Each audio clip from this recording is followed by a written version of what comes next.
I didn't know I was good at making friends, but apparently all you have to do is just like be yourself. And then the people that like that will come sit by you. And that's all it takes. You don't have to like go out and figure out how to make a friend. You just be yourself, and people who like that about you will gravitate toward you and talk to you. And then you start communicating and having a relationship.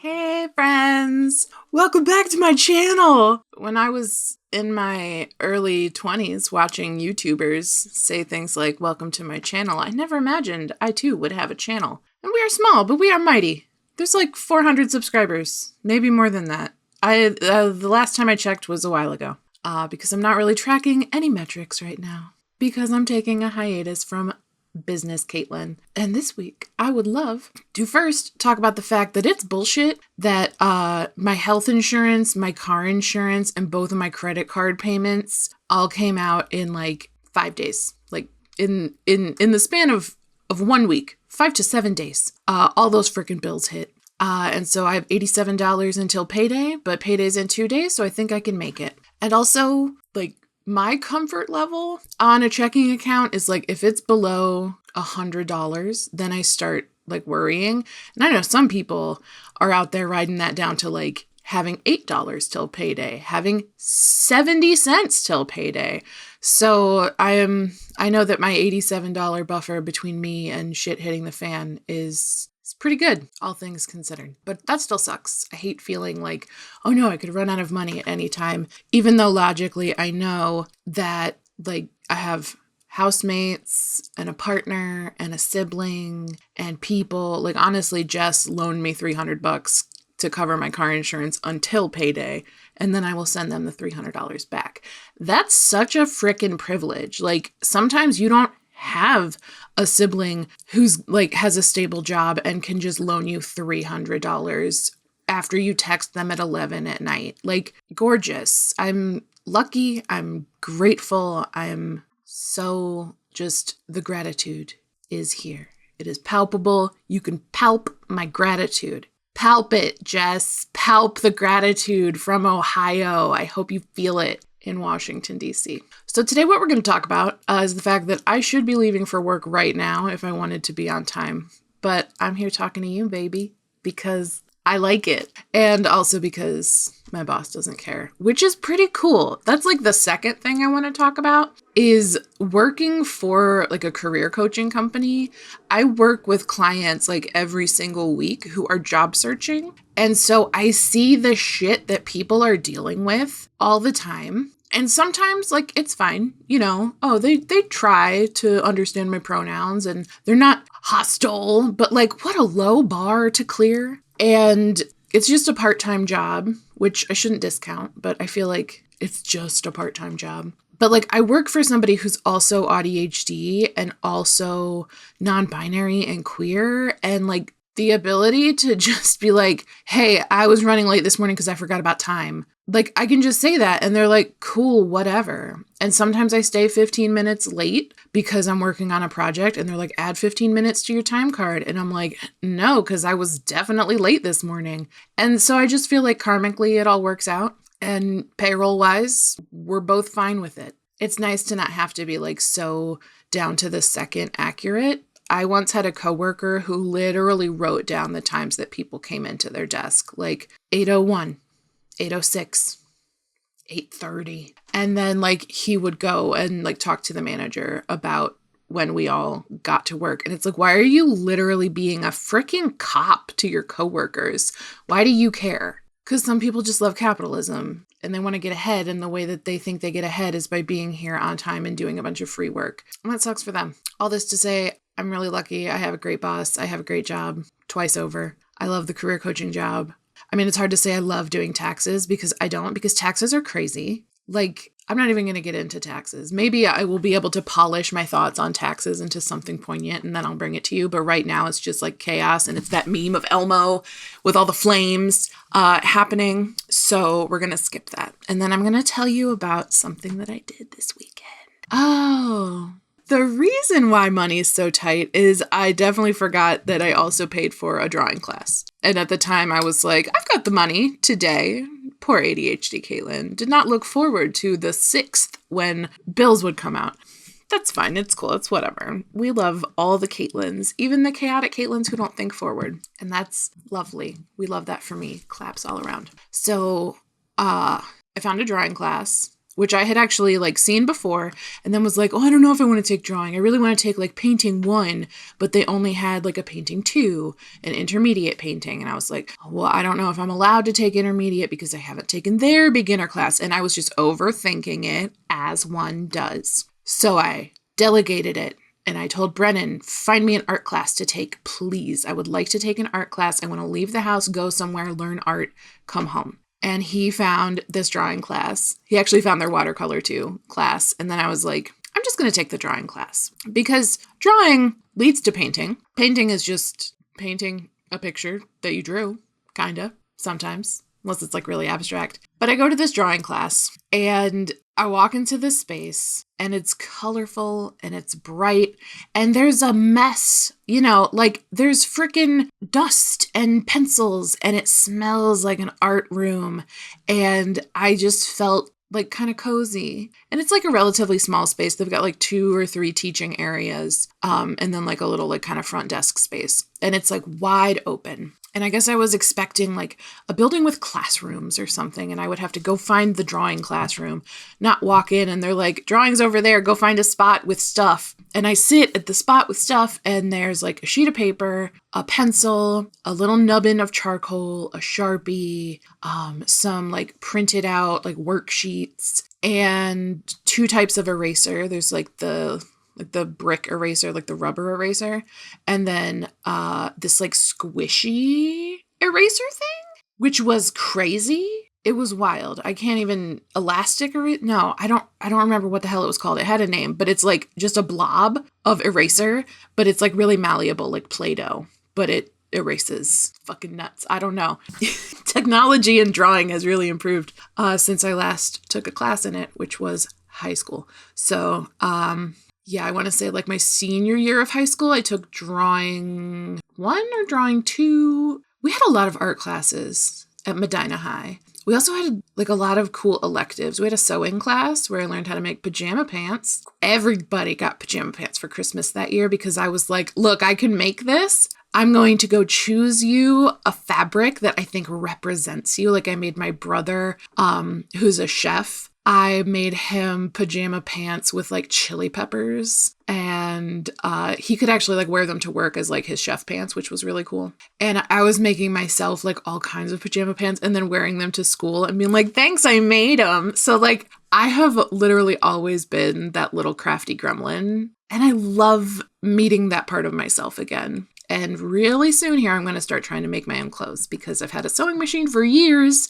and all I have done with it is make curtains and teach my partner how to sew so that he could make little weighted bean bags to put into a stuffed animal to make it a weighted stuffed animal. So she hasn't seen a lot of use, this sewing machine of mine. And I deserve things. Not even nice things. I'm just working on, I deserve things, right? I deserve to have an interest in a hobby and then do that interest and hobby instead of talking myself out of it and being like, well, I guess if I was made and meant to sew my own clothes, God would have put that knowledge in my head. Like I don't have to learn first. That's something that the drawing teacher said. First of all, she really gives, like Quinta Brunson, is that the writer of Abbott Elementary who plays Janine? The teacher really gives like Janine Teague's energy. She's like always a little bit smiley and she just like no matter what she's talking about, she seems like really engaged and happy and like I didn't feel like I was being talked to like a child, but I was learning from someone who has a childlike wonder of drawing. And that was really powerful. And that is something that I wanted in person because I knew if it was like, oh, go sit at your desk and go to your drawing class online where it's a Zoom call, that's not the experience I wanted. I wanted to go out in real life and learn to fucking draw. And there were strangers in the class, And so I got to talk to new people and it wasn't scary. I was over in, I kind of sat like toward the back. And I was next to like two women who clearly like knew each other and were friends and had taken another art class because like they knew the teacher. And I was sitting next to them. And at first I'm like very quiet, but then they started like making jokes under their breath and I would like throw in a little joke too. And at one point, some other woman said something about brackish water. And then the lady next to me was like, did she say brackish water? Like, what even is that? And I started explaining what brackish water means. And she goes, oh, you actually know. And I went, I'm autistic. Like, that was my whole explanation. And she busted up laughing. And she was like, yeah, no, we all are. It's fine. So that was just very cute. So I met some fellow neurodivergent sillies out in the wild, which was fun. And I think I might be good at making friends. What the fuck? I didn't know I was good at making friends. But apparently all you have to do is just like be yourself. And then the people that like that will come sit by you. And that's all it takes. You don't have to like go out and figure out how to make a friend. You just be yourself, and people who like that about you will gravitate toward you and talk to you. And then you start communicating and having a relationship like crazy a little. So back to the drawing board. I'm so sorry. I'm so corny. Not really. But the first thing that we did, and on the podcast or on the video, we're going to have some visual aids. The first thing that we did was make a bunch of swirly scribbles, just loopy, swirly scribbles on the page, moving our shoulder and elbow, not our wrist. And I was like, well, this seems like a waste of good drawing paper. It's just scribbles. It's just nothing. This doesn't matter. So why am I putting it on nice paper? Oh, a perfectionist. Things have to deserve the nice paper. This right here is evidence that you can put absolute frickin' nonsense doodles and warm-ups on your nice paper and nobody dies and nobody jumps out of the bushes to say, hey, you shouldn't do that. 'Cause bro, it doesn't even matter. So like, that's thing number one that the drawing class taught me is like, quit being so precious about the paper, because like it's here and we're learning to draw, and all stages of learning to draw are worthy of this paper. And also it's paper. There's not a worthiness thing going on. So we started doing that, and then we made lines. We made some horizontal lines and some vertical lines, and we made them closer together and we made them further apart. And see, I was just moving my wrist in my visual aid. It's all in the shoulder. Apparently, drawing from your shoulder is how you make straight lines. Who knew? Probably me in high school, not right now. And then we went through this worksheet of like tone, and we used our pencils to make like little charts of like white to dark and mid-tones and stuff with different methods. And we went over a little handout about like, what's a line? What's a shape? What's an object? And that is stuff that I don't like, sure, I need to know it, but at some point, like I already learned those like fundamentals in school, and I really just want to like remember how to use a pencil and make something with it without freaking out that it's not worthy of the paper or the pencil. Like me having a human experience is worthy of the paper and the pencil. The outcome, the art, is not what determines what was worthy of this paper or this pencil or whatever. So I'm very philosophical about these 3 sheets of drawing paper that I came home with. But then we did another sheet where we like gently, like lightly shaded. Ooh, see, I'm moving my wrist again. We lightly shaded the whole paper. And then we used the eraser to draw stuff. And I'm like, what do you mean use the eraser to draw stuff? Drawing is a pencil activity. But no, you can make art with negative space. And so here is my beautiful art of my eraser lines. So like we added some shading and shadows. We used this little like this is where my friendship with the women in the corner started. Is we had this little thing. The name is almost tortilla, and I forget what it is because we all kept joking that it was called a tortilla, but it's like a really like tightly rolled up paper that's like pencil shaped, like it comes to a point, but it was wrapped real tight. And so they started making jokes about other things that are wrapped real tight. And so that thing like let us get into like the corners and shade without like having to use the pencil more. Like it's a way to spread it around. So like you can use a paper towel, or you can use a Q-tip, or you can use your finger, which is not for Caitlin's. Caitlin cannot abide the sensation of graphite or ink or charcoal or chalk on their little fingies. I have a sensory meltdown, which brings me to my third piece of paper, which is covered in charcoal and almost made me throw up like 4 times. It is supposed to be way darker than this. This page should be like absolutely black. Instead, it is a dark gray because I could not press the charcoal hard enough without like, God, right now I'm getting like goosebumps all over my entire body. I couldn't push the charcoal hard enough into the paper to get the darkness I needed, or that I was being asked to produce, without like literally gagging. And I wish I knew what the hell that was about. I've been like that with chalk since college.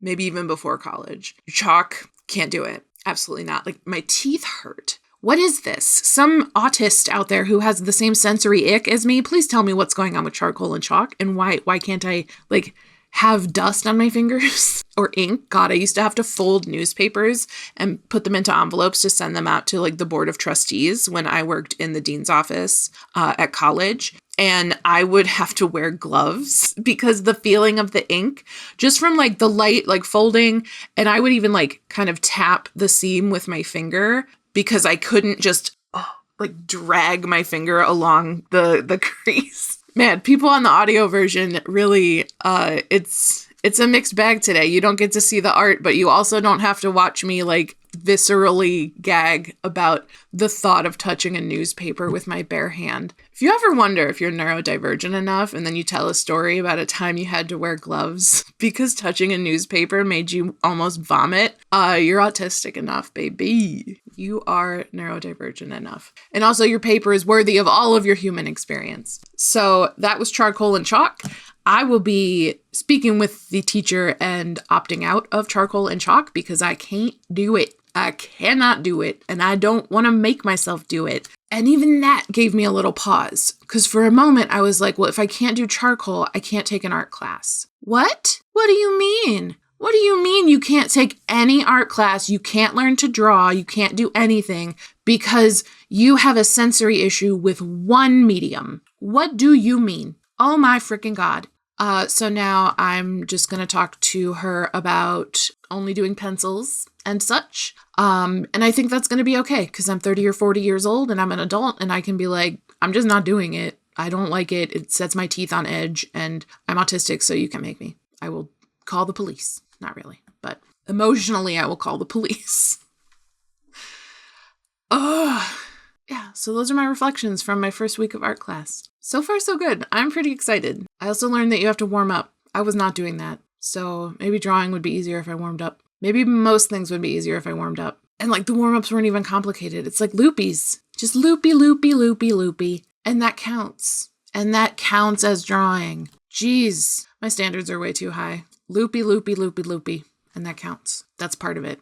So today, do a tiny crumb of something that you are interested in. You don't have to do the whole damn thing. You just have to do the equivalent of loopy loopies on decently nice drawing paper. Be a little more decadent than you think you deserve. That's your homework. Okay, I love you. Bye.